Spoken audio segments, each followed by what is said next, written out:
ਤੁਸੀਂ ਵੇਖਦੇ ਪਿਓ ਆਪਣਾ ਦੇਸ਼ ਪੰਜਾਬ ਟੀਵੀ ਤੇ ਮੈਂ ਤੁਹਾਡਾ ਮੇਜ਼ਬਾਨ ਮੁਹੰਮਦ ਨਦੀਮ ਖਰਲ। ਸਭ ਤੋਂ ਪਹਿਲੇ ਆਪਣੇ ਚੈਨਲ ਨੂੰ ਕਰੋ ਸਬਸਕ੍ਰਾਈਬ ਤੇ ਬੈਲ ਆਈਕਨ ਦਾ ਬਟਨ ਦਬਾਓ ਕਿ ਮੇਰੀ ਹਰ ਆਉਣ ਵਾਲੀ ਨਵੀਂ ਵੀਡੀਓ ਤੁਹਾਡੇ ਤੱਕ ਪਹੁੰਚ ਸਕੇ। ਤੇ ਜਨਾਬ ਤੁਹਾਡੇ ਵਾਸਤੇ ਤੁਹਾਡਾ ਵੀ ਨਦੀਮ ਖਰਲ ਦੋ ਮੱਝਾਂ ਦੀ ਵੀਡੀਓ ਲੈ ਕੇ ਹਾਜ਼ਰ ਹਾਂ। ਦੋਨੋਂ ਦੂਜਣਾ ਨੇ ਔਰ ਬੜੇ ਮਕਬੂਲ ਔਰ ਖੂਬਸੂਰਤ ਰੇਟ ਦੀਆਂ ਨੇ ਜਨਾਬ। ਤੇ ਜਿਸ ਬੰਦੇ ਨੇ ਮੇਰੇ ਨਾਲ ਰਾਬਤਾ ਕਰਨਾ ਵਾ 0300 097 5851 ਮੇਰਾ ਕੰਟੈਕਟ ਨੰਬਰ ਹੈ। ਇਹਦੇ ਉੱਤੇ WhatsApp ਹੈ ਔਰ ਕਾਲ ਨੰਬਰ ਹੈ। ਔਰ ਸਭ ਤੋਂ ਪਹਿਲੇ ਜਨਾਬ ਇੱਕ ਨੰਬਰ ਵਾਲੀ ਮੈਂ ਤੁਹਾਨੂੰ ਵਿਖਾਣੇ ਇਹ ਜਨਾਬ ਝੋਟੀ ਹੈ, ਦੂਜਾ ਸੂਆ ਹੈ, बिल्कुल खुंडे सिंह ने मत्थे तो बल्ली और जनाब सफेद चिट्टियाँ अखा ने दोनों इस जनाब मैं दियाँ। और जनाब सारा कुछ मेरे कैमरे की नज़र है कि मेरा कैमरा मैन मूँह दी सऊ असील और नस्ल ज़ात वाली जनाब ये झोटी बड़ी चंगी है, मुँह पूरी है और सारा कुछ मेरे कैमरे की नज़र। अख एक सफेद है, एक बरड़ी है, पिछले पैर दोवें चिट्टे ने और जनाब थन चड्डा बड़ा सोहना लगे हुआ है। इस झोटी झोटी चंगी फसी हुई है। ये जनाब सारा कुछ मेरे कैमरे की नज़र है।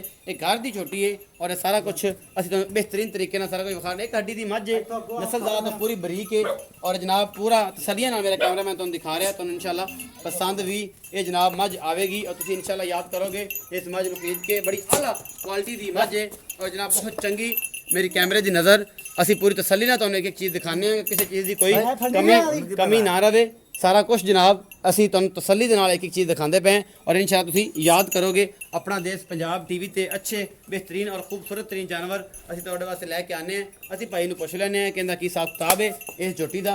और जनाब ये झोटी जिहड़ी किन्ने दिन लैंदी है सोन नू ये सारा कुछ भाई नू पुछना। छड्ड दो मैं जनाब छड्ड दिओ तुसी आ जाओ साडे कोल इस मैं दे कोल आ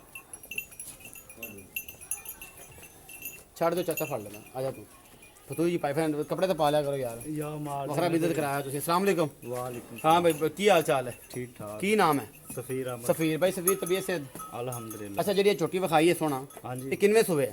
दूजा सूना दूजा सुबह किन्ने दिन लैंदी सोनी? 8-7 दिन लै जाए। 8-7 दिन पक्के लै जाएगी। अच्छा भाई सफीर ये दस कि मोहब्बत प्यार वाला जो मुल आ वो किन्ना? 2,35,000। मोहब्बत प्यार होवे। अच्छा ये दसो टोला के दुध किन्ना कर जाएगी? ये पहले सूए ते घर दी 13 तो 14 लीटर अच्छा ते ऐकी इंशाल्लाह बढ़ेगी। बढ़ेगी हाँ जी। ते मतलब 2,35,000 मुल। हाँ जी। ये जी मोहब्बत प्यार होवेगा ना? हाँ जी। हाँ जी। अच्छा जी मेहरबानी जनाब। वादा इकट्ठा हो जिम्मेदार होवांगे। ठीक हो गया। इधर खान बड़े खूबसूरत ने कला और कला बड़े थान आले।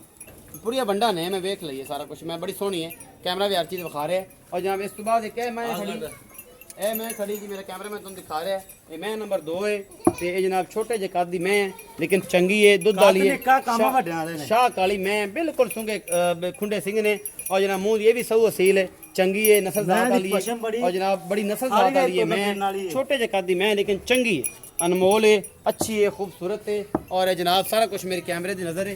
मेरा कैमरा मैन तुम तसल्ली नाल दिखा रहा है पिछे से कट्टी है गलबन कट्टी है तो जनाब ए थन चड्डा है ये सुबह चुपियां हुई हैगियां ने। दुध का कोई मालिक को पुछ लेना किन्ना करती पई बोले विच।